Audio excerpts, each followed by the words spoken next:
Assalamualaikum warahmatullahi wabarakatuh.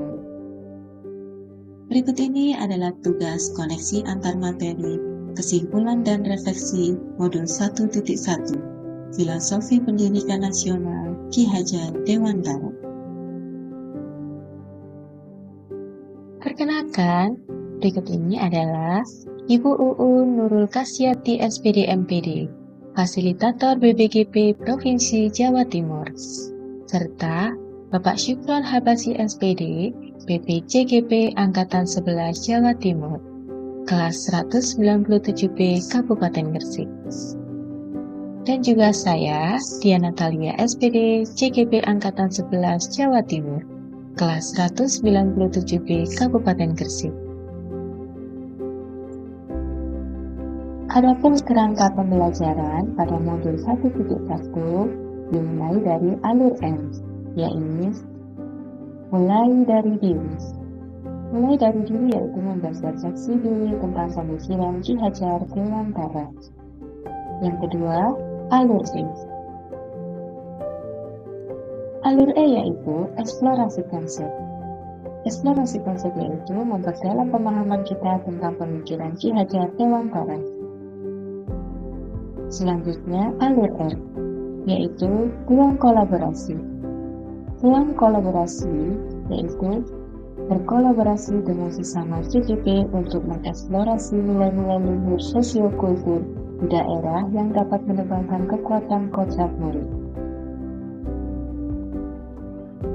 Selanjutnya, yakni alur D, yaitu demonstrasi kontekstual, di mana JGP mendesain strategi dalam mewujudkan pemikiran KHD, yaitu pendidikan yang berpihak pada murid sesuai dengan konteks diri murid dan sosial budaya di daerah asal.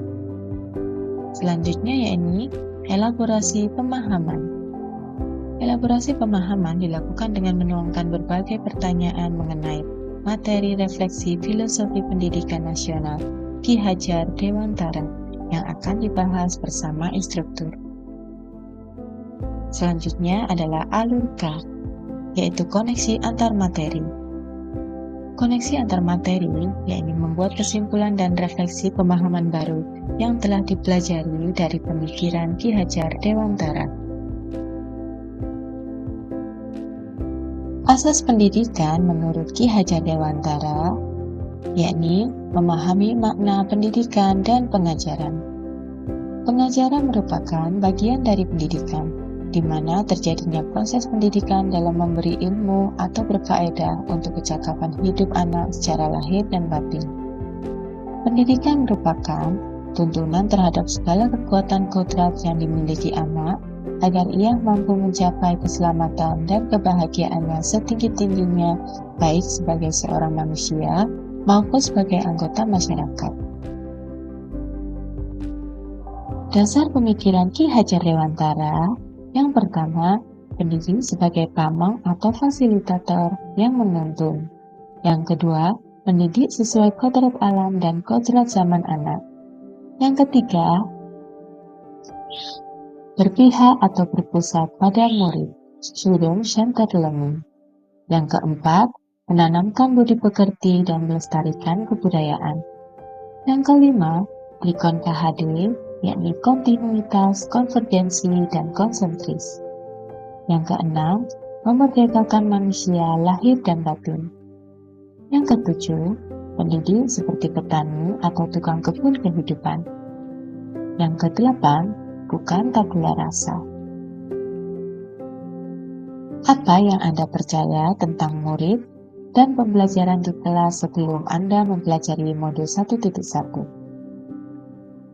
Hal yang saya percaya tentang murid dan pembelajaran di kelas sebelum saya mempelajari modul 1.1, yakni 1. Pembelajaran berpusat pada guru atau teacher-centered learning. 2. Memperlakukan siswa dengan cara yang sama. 3. Ketuntasan belajar siswa berdasarkan KKM. 4. Pembelajaran banyak dilakukan dengan membaca dan menulis. 5. Mengejar ketuntasan materi lebih penting dibandingkan memahami karakteristik siswa.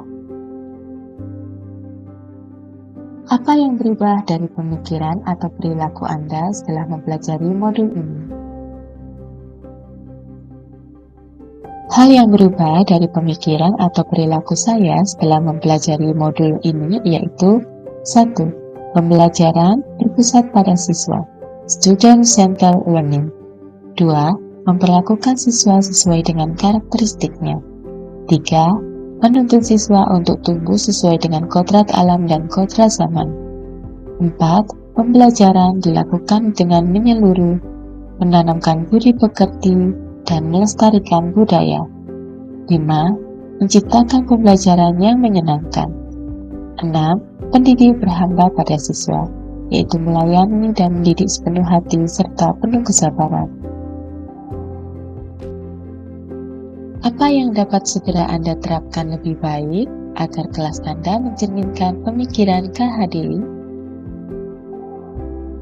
Yang dapat segera saya terapkan dalam pembelajaran di kelas yang mencerminkan pemikiran KHDI ini: 1. Melakukan pembelajaran yang holistik dan menuntun, bukan menuntut.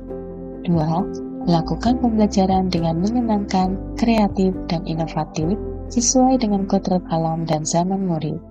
3. Melakukan pembelajaran berdiferensiasi sesuai kebutuhan murid. 4. Menjalani komunikasi yang baik dengan murid sehingga mudah memahami karakteristik masing-masing. 5. Memfasilitasi murid untuk mengembangkan segala potensinya. 6. Memberikan kebebasan atau memerdekakan murid dalam belajar.